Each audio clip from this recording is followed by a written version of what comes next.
Shalini, it's a pleasure to have you.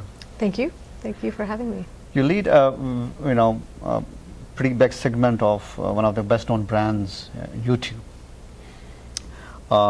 We all hang out there in some sense or the other. Everybody goes.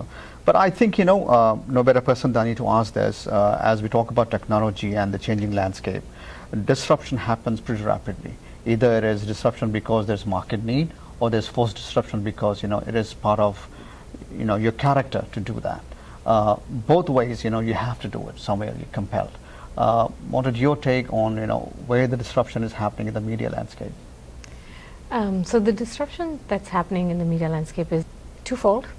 One is technology really enabling the distribution of media in ways that it has never been distributed before. So primarily, originally it was always, it had a set window. You created a story that was broadcast to millions of users, starting with a theatrical window, moving on to on-demand subscription type services, and finally moving on to TV and then going international from there.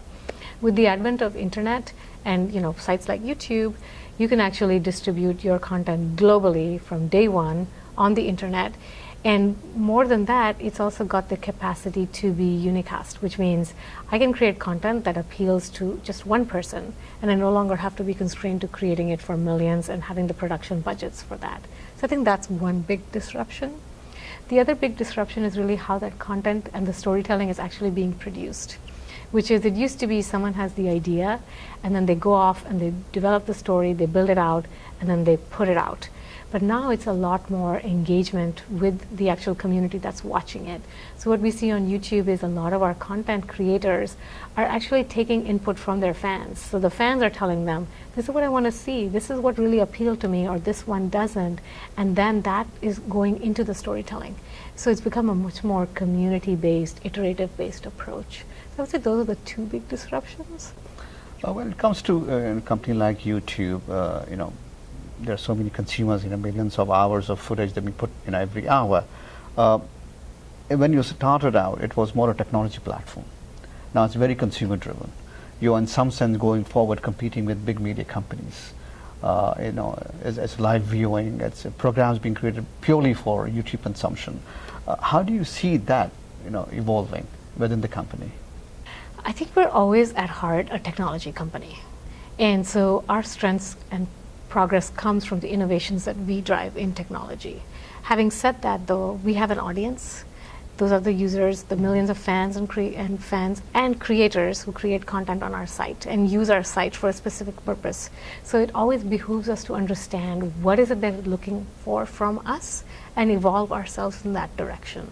So one of the things that, obviously as creators want more and more 360-degree support, virtual reality support, those are things that we put into the platform. There's also been a big ask from our audiences saying, we really want to see original series type content that we see on other platforms. And so with that initiative, that's when we got into this YouTube Originals, which we just announced a couple of days ago with Suzanne from MTV coming over as a VP to lead that program. So it's really been based on what our users are asking for us. But I think there's no doubt in our minds that at heart, we're a technology company, we're a platform that's basically out there for our users and our consumers.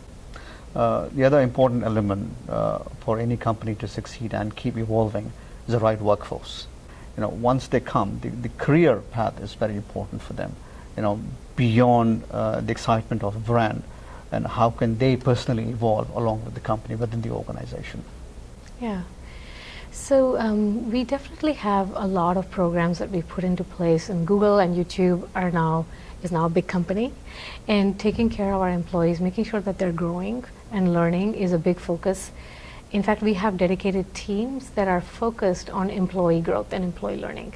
So in addition to, of course, the HR standard processes of managers giving you feedback, coaching you, putting you in positions that get you to the next level, we actually have our own Google internal education teams that scope out what do different team players need and provide the right kind of educational material, or even go outside and source education out from outside to bring in-house so that we can continuously grow our employees. One of the other good aspects of working for Google or YouTube in particular is the opportunity for you to take time off to innovate, self-introspect at company's expense. Not many companies do that. How does that work out for you? Well, the company's DNA is innovation, right? It's innovation, and so no one is ever stopped from saying, hey, I want to really try out this idea, and let's give it a shot. If it doesn't work, it doesn't work.